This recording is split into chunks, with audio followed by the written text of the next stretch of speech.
There's nothing new about indie games utilizing a retro style and throwback mechanics, but aside from genre standout Shovel Knight, I can't think of many that really stuck with me. The Messenger might just do the trick, however. Where Shovel Knight was a clear love letter to games like Mega Man and DuckTales, The Messenger looks and feels like an homage to classic Ninja Gaiden, with some Metroid sprinkled in. So do these elements amount to a decent game? Let's take a look. Taking place in a world where civilization has fallen to an invading army of demons, The Messenger puts players in the titular role, as a ninja who is tasked with delivering a magical scroll that can supposedly help save the world. As far as the game's plot goes, it begins about as barebones and generic as you would expect from a game of its lineage. Unlike the retro games that inspired it, however, the plot does get fleshed out a lot more as you proceed, and around the halfway mark it retroactively improves the barely there plot that it begins with. My biggest gripe with the plot isn't that it starts off as generic as it does, however. No, my main issue with the Messenger's story is just how backloaded the writing is. The mini plot dump in the middle of the game is perfect, but near the end it unloads all of this extra exposition to you and it feels mostly unnecessary. It's not often I find myself impatient with lore dumps in games, but when I'm actively thinking that the game should get on with it, it's not great. Additionally, I found a lot of the Messenger's constant attempts at comedy fell pretty flat.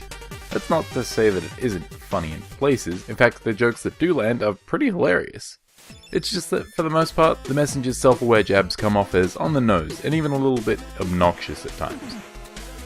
Thankfully, the Messenger's overall presentation is far more effective than its writing. The game's visuals are a mix of vibrant 8-bit and 16-bit graphics with detailed sprite work and backgrounds, particularly with regards to its 16-bit elements, and the way the game swaps between the two styles at predetermined points is both a memorable visual gimmick and an entertaining gameplay mechanic, though more on that later. The game's soundtrack and effects are similarly retro-inspired, and whether you're hearing the 16 or 8-bit rendition of one of the Messenger's various level themes, you're bound to find yourself nodding along in time with the game's hypnotic tunes. I can't overstate it, the Messenger's soundtrack may be one of the most enjoyable retro-inspired soundtracks I've heard in a long time. It's by far my favourite aspect of the game itself, though its gameplay certainly doesn't disappoint either. For a decent chunk of the game, the Messenger plays a lot like the classic Ninja Gaiden series, in that you're running, jumping, and dispatching enemies quickly as you make your way to the end of each level. As quick as the experience is, it's never overwhelmingly so, and the controls are responsive enough to facilitate making quick progress through the Messenger's various levels.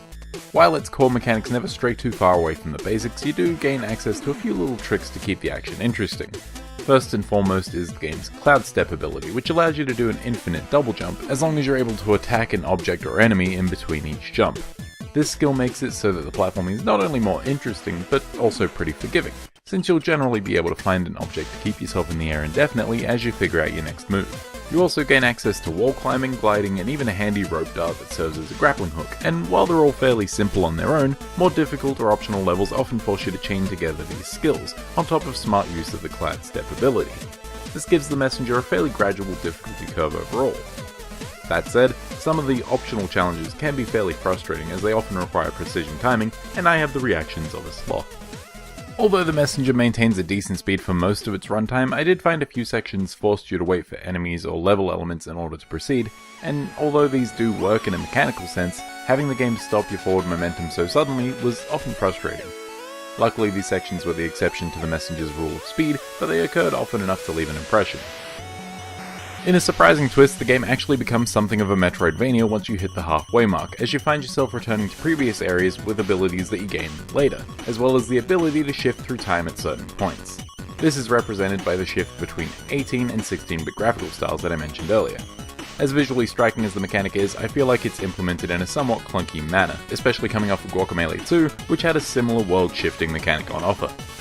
My first issue with the time shift is that you often have zero clue what the world on the other side of the shift is going to look like, which can lead to taking an unfair hit or even an unfair death. For the most part, this is mitigated by intelligent placement of the rifts that cause the time shifts, but this leads me to my second issue. During this Metroidvania segment of the game, accessing hidden areas often requires shifting between the past and the future, and while it works in theory, in practice this can be a bit of a grind. The infrequent nature of these rifts means that you'll be doing a whole lot of back and forth, trying to work out which rifts are unavoidable, and what timeline you need to be in to actually access the area you're running towards. There were a number of times where I found myself running to an unexplored area only to find that I was either in the wrong timeline, or that the path between me and this unexplored zone required a timeline shift which would then put me in the wrong timeline again. You can see how this would be annoying, right? To the Messenger's credit, localized instances of having to shift timelines and then find a way around the rift to proceed further came off as interesting puzzles, but only if they were in the same screen. Having to run 4 or 5 screens away from a rift only to realize you've made a mistake is super frustrating and incredibly time wasting. On top of that, the second half of the game asks that you return to practically every previous area of the game, which is fine, but doesn't provide a quick and simple way of returning to a handful of these zones. You get about 6 fast travel points, at least half of which have to be unlocked before you're able to use them, and the rest of the zones have to be travelled to manually, whether that's by reaching the start or end of the level to reach it sequentially, or using one of the second half's various shortcuts. Either way, it feels like you spend a lot of time just running to and from places with little of consequence filling that travel time. As a result of all this filler gameplay, the Messenger's second half can't help but feel like it drags on and on. Where the more linear first half was constantly challenging and exciting, the second half felt repetitive and, at its worst, boring.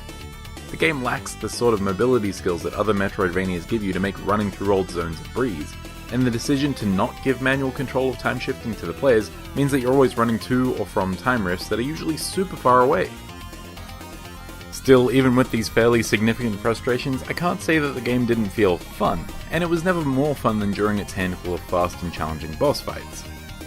In general, they're a solid test of the mechanics that you use in the level leading up to them, and in defense of the second half of the game, it does come out swinging with some of the coolest bosses in the game.